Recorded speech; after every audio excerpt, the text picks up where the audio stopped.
time for the Longines Chronoscope, a television journal of the important issues of the hour, brought to you every Monday, Wednesday, and Friday. A presentation of the Longines Whitnor Watch Company, maker of Longines, the world's most honored watch, and Whitnor, distinguished companion to the world-honored Longines. Good evening. This is Frank Knight. May I introduce our co-editors for this edition of the Longines Chronoscope? Mr. William Bradford Huey, editor of the American Mercury, and Mr. Henry Hazlitt, contributing editor of Newsweek magazine. Our distinguished guest for this evening is the Honorable Joseph R. McCarthy, United States Senator from Wisconsin. The opinions expressed are necessarily those of the speakers. Senator McCarthy, our viewers, of course, know that you are one of the most controversial political figures of our time. And this is your first appearance since your rather overwhelming victory in the Wisconsin primaries. Now, sir, what brings you east at this time? Your program, largely, Mr. Huey. And I believe that also this week you expect to make an address in Connecticut. Is that correct, sir? I'm speaking tomorrow night at the Klein Memorial Hall at Bridgeport, Connecticut. And, of course, our viewers know that in Connecticut, that's the home state of a man that you've had a few words with, Senator Bill Benton. Now, sir, what's the purpose of your going into Connecticut? Is it to defeat Senator Benton or to try to help defeat Senator Benton? My purpose, Mr. Huey, will be about the same as the purpose in some 12, 13 states I'll visit, and that is to bring important facts to the American people. You see, I got a very strong feeling that most of our people in public life underestimate the intelligence of the American people. They try to argue and tell people how to vote. I think you need merely give the people the facts, and then you can go home and don't worry, they'll vote right. Well, now, at Bridgeport, Connecticut, do I understand you correct to say that you are opening a 12 or 13 state drive now in support of the national ticket? I think I'll be in, I may be wrong on the number, Mr. Huey. I think that I am now scheduled to speak in some 13 or 14 states where they have close senatorial contests. Well, Senator, a lot of people came into your state, into Wisconsin, to try to defeat you in the primaries, and it seemed to have worked the other way. Mm-hmm. Now, don't you think that perhaps when you go into these states it may have that sort of effect? Well, Mr. Hazlitt, that's pronounced Hazlitt, right? That's right. I'm sorry. Mr. Hazlitt, I do not intend to go into those states and tell the people how to vote.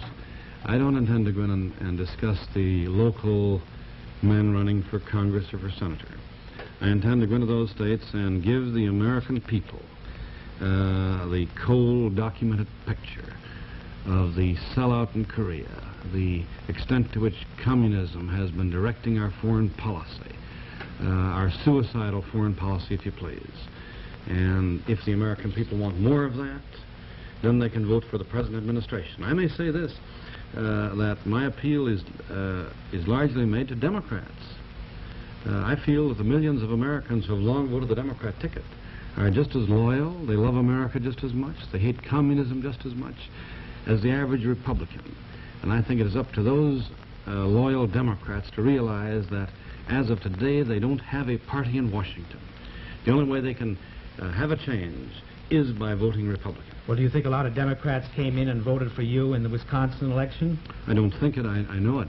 Our normal, let's put it this way, 2 years ago, the Democratic vote was about 47% of the total. The Republican vote, 53%. This year we had a, let's see, I think these figures are right, 83% Republican vote, 17% Democrat vote, and most of the Democrats apparently voted for McCarthy because I carried the Democrat wards normally better than I carried the Republican wards, which proves my contention, and that is that in this fight against communism, it isn't a Democrat fight, it isn't a Republican fight. And for that reason, I don't go into any state and tell the people how to vote. What is the broader interpretation of your own victory in Wisconsin as you see it? Well, I would say, Mr. Hazlitt, number one, it was not a vote for McCarthy. It was a vote on an issue, an all-important issue. The American people recognize that the one real issue not the phony issue, was the issue of communism, corruption, all tied up with the Korean War and World War, call it 2.5, call it a police action, call it what you may. It means that the American people are sick way down deep inside at what's been going on. And that, it was, I'd like to consider it a tribute to McCarthy, but it was not. It was a vote upon an all-important issue, and I just hope that many of our good friends realize that that is the issue this year. Well, you imply, Senator, by saying that they didn't vote for McCarthy, you imply that you've become something of a symbol now to a large group of Americans. Now, just what do you believe you symbolize in the American political scene now? I don't quite like the way you put that question, Mr. Huey. Let's put it this way. Many people have been waiting for someone to expose the extent to which our suicidal foreign policy has been dictated from the Kremlin. They've been waiting for someone to really get up and fight corruption the way men like Senator Williams have fought it. And I think my people in Wisconsin were voting in approval of a fight against communism, corruption, the sellout of American interests. And they weren't voting for Joe McCarthy. Well, would you I happen to be the recipient of the vote, and I certainly appreciate it a great deal. Well, would you say the other side of that coin is that you were the recipient of all the protest vote in Wisconsin? I mean, that they were voting for you in order to protest against what you outline have been the failures of the administration. That might well be, Mr. Huey. Senator, I wanted to ask you about this word, McCarthyism. Mm-hmm. Am I right in supposing that the first one who used that word was Owen Lattimore in testimony before the Tidings Committee? Owen Lattimore first used it. Let me correct myself. I think it was first used by Lattimore or by the Daily Worker, but the testimony now is that 40 top communists met in New York and decided how they would fight McCarthy, and that they then coined the phrase McCarthyism. Now, as to the date of that, whether that was the day before Lattimore testified or the day after, I frankly don't know. But that's the origin, as you see it. Either the Daily Worker's publication of it or the Owen Lattimore testimony was the first time it was used. Or the testimony by Howard Rushmore, that 40 communists met and said, we'll coin the phrase McCarthyism and use that. I wanted to ask you here something about a point that came up in the testimony, the congressional testimony about the Institute of Pacific Relations. This was about a year ago, and it was a letter written by the secretary of the IPR to a Mr. Barnett, asking about a meeting they were going to have at Mount Tremblant and the people that they ought to invite to that meeting. Mm-hmm. And William Lockwood says here in writing as secretary of the IPR, another possibility we might consider is someone from Knox's office or Stimson's. Coe and Hiss, meaning Alger Hiss, mentioned Adlai Stevens, one of Knox's special assistants. Well, that must mean Adlai Stevenson, because he was one of Knox's special assistants then, and there was no Stevens. Now, why, in your opinion, would Hiss, back in 1942, have recommended Adlai Stevenson as a participant in that meeting? What qualifications did Adlai Stevenson have as, let's say, a Far Eastern expert at that time? All the qualifications that Alger Hiss wanted in a man, I would say. And keep in mind that Coe, the other man recommended by Alger Hiss, has been named under oath 7 times as either a communist or an espionage agent.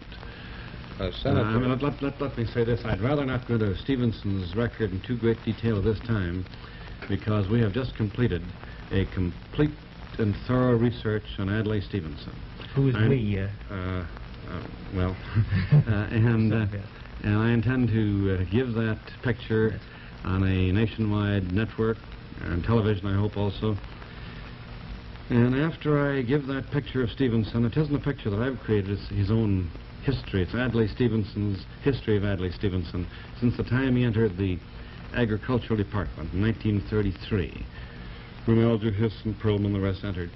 And after I give that history of Stevenson, if the American people want him, they can have him. I don't think they'll want him. Well, Senator, I gather from what you say that it's fair to infer that you will not avoid personalities in your 13 states that you expect to speak in now? I will never avoid giving the facts to the American people, Mr. Huey. It's so easy, you see, to talk about communism generally, to talk about the sellout in China and Korea generally. But unless you call the roll of the traitors, unless you call the roll of those who have been responsible for the suicidal foreign policy, it's a waste of the speaker's time and the audience time. And I don't intend to ever get up and, in general terms, talk about treason, talk about sellouts.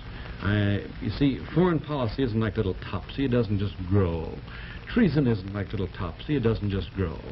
It's created by men with faces and men with names. And I think those of us who have been elected by the American people to man the watchtowers, unless we have the intelligence to recognize the traitors, and then, if I may use a word which we use in Wisconsin, unless we have the guts to name them, we should be taken down from those watchtowers and should not be representing the American people. And I don't intend to ever avoid giving the names of traitors, giving the names of communists when I discover them in important positions. Well, Senator, we appreciate it very much for your being with us tonight. Well, thank you, Mr. Hazlitt.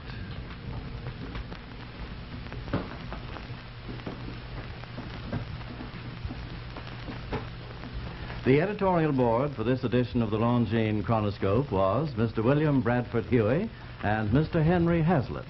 Our distinguished guest was the Honorable Joseph R. McCarthy, United States Senator from Wisconsin.